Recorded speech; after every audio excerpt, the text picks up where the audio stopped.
Gretchen Ho is currently in Davao, keeping an eye on the standoff between police and members of the Kingdom of Jesus Christ. Gretchen was able to enter the KOJC compound today. Gretch, tell us, first off, what you saw there. Hey, good evening to you, Sean and Reg. Now, after a turbulent Monday that saw crowds being dispersed from the front of the KOJC compound here in Davao City, the tide appears to have turned in favor of KOJC this Tuesday for the Kingdom of Jesus Christ as Davao Branch 15 Regional Trial Court handed down a temporary protection order or a TPO at 3:20 p.m. this afternoon. However, what exactly does a TPO mean? There was some confusion over whether the PNP will actually stop the serving of its arrest warrant against Pastor Apollo Quiboloy, who is wanted for qualified human trafficking and child abuse charges by both Pasig and Davao courts. He was also cited in contempt by the Senate. In the end, PNP Police Chief Romel Marbil says this is merely a TPO and not a TRO or a temporary restraining order. Wala namang pinagbabawal at tuloy-tuloy pa rin ang paghahanap sa entrance na para arestuhin si Pastor Apollo Quiboloy. I was actually inside the KOJC compound. I got the chance to go inside there, right in the middle of the serving of that order from the Davao Regional Trial Court.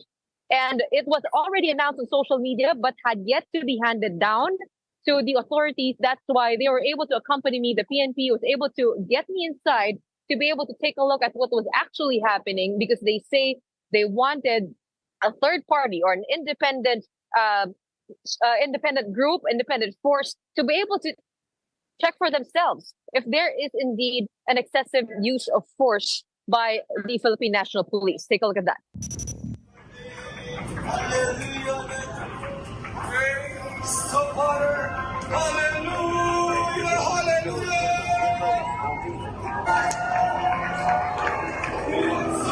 Ito nga, nagkakaroon ng parang nagkakaroon ng prayer rally. Dito ngayon, nag-aleluya sila.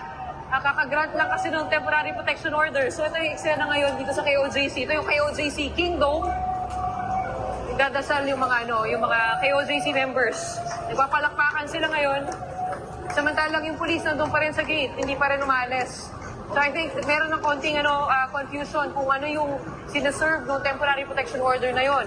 Cease and desist nga ba all operations or cease and desist lang any threat to life, liberty and property and rights. So ito yung helicopter ng PNP. Patuloy na nag-monitor sa atin. Where are they going from?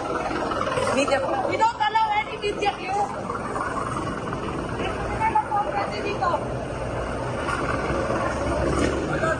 Ito po, ito yun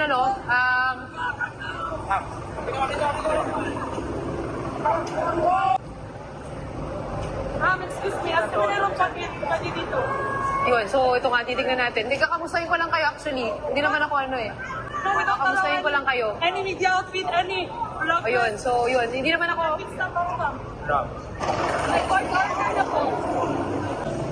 Medyo matindi ang emosyon ng mga kasama natin dito sa KOJC. Oo. Emotional na kasi yung pagtanggap dito. Pag nakita, parang medyo defensive na. Which, maintindihan mo naman kasi property nila ito, no? Na kung saan nagsiserve na arrest warrant. Tayo naman, ay gusto lang natin na ipakita kung ano talaga yung tunay na kalagayan dito. Sa ngayon, pero hindi pa tayo makakapasok kasi nga, kakaserve lang nung temporary protection order. Kailangan natin linawin kung ano yung bounds noon kasi ayaw naman natin makaapak tayo ng kahit anong legalities. So ito, pero makikita mo, ayan, naka-phone na yung lahat, oh. Naka-phone, may phone lahat, handa. Handa sila dito maging mobile warrior para sa kanilang Kingdom of Jesus Christ.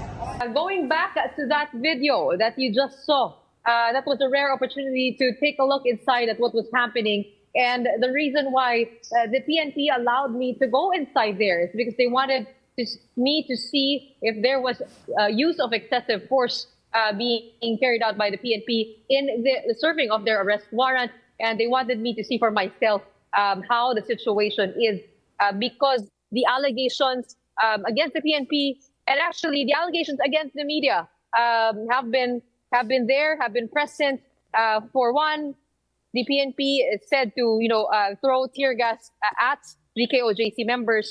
The members of the media being accused of being biased. So we went inside there to be able to converse and to be able to talk and correspond and to see for ourselves what was happening inside. But we did clear the legalities of going inside, and they say that it is legal to be able to be a witness to the serving of an arrest warrant. Yun nga lang, nagkaroon ng konting confusion over the TPO. That's why me as a member of the media, I decided to turn back in respect to the rights to private property by the Kingdom of Jesus Christ. But as you can see in the whole video, they were quite resistant to any other media apart from SMNI. They were telling me, SMNI lang ang pwede rito. Hindi kami nagpapasok ng kahit sinong miyembro ng media. SMNI lang talaga. And yun nga, given the state of things, it is quite understandable the height of the emotions. But also, I got that rare chance to be able to banter a bit with the members of KOJC, telling them that our role as an independent press is to be able to show the different sides of a story, and we needed their side. So medyo nabanggit naman natin yan. At paglabas, you could see that the members were rejoicing. They were singing hallelujah, saying prayers, saying victory, because the police, right after that moment, they started leaving. But I think when there was a little bit more clarity on what this TPO meant, they went back, but they also removed the barricades to the KOJC compound. Kinausap din natin yung miyembro ng KOJC if it was true that they were not able to get inside their homes because many of them live inside the compound. At mukhang totoo. 4 na araw, sabi nila, 4 na araw na silang hindi nakakapasok. Nakakalabas sila, pero hindi sila nakakapasok ulit. And that was where the sense of outrage was coming from, that they had their families inside that are not able to come out because they won't be able to get in anymore. So medyo nagkaroon ng easing of restrictions along the entrance, but I think today overall was a better day in terms of the tension between both parties, between the PNP and the Kingdom of Jesus Christ. Rich, can you clarify, first of all, are the movements of the members rather free now? Can they enter and go out? And right now, can you clarify for us whether yung mga barikada lang yung tinanggal, are the forces still within the premises, or have they also left or exited? And if so, where are they staying? These are 2,000 police officers supposedly.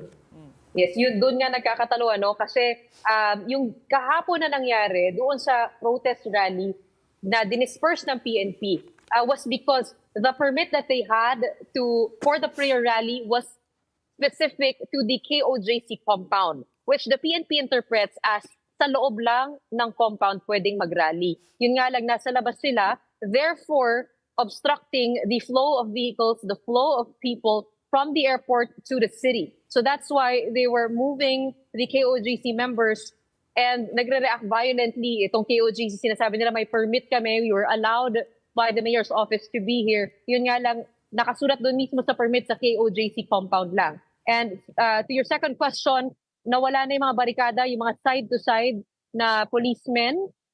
They have actually stepped aside. They are still there. Some of the police force have been going in and out.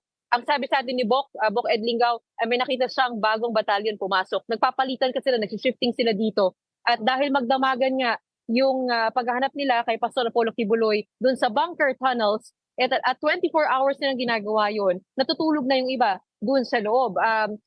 Na pinoprotesta naman ng Kingdom of Jesus Christ because they say that you have no right to inhabit our property because that is ours, kami yan.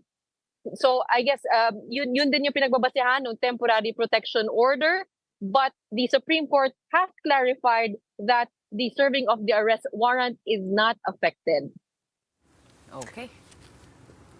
All right, thank you so much for those updates. Stay safe out there. Gretchen Ho reporting to us live from Davao City.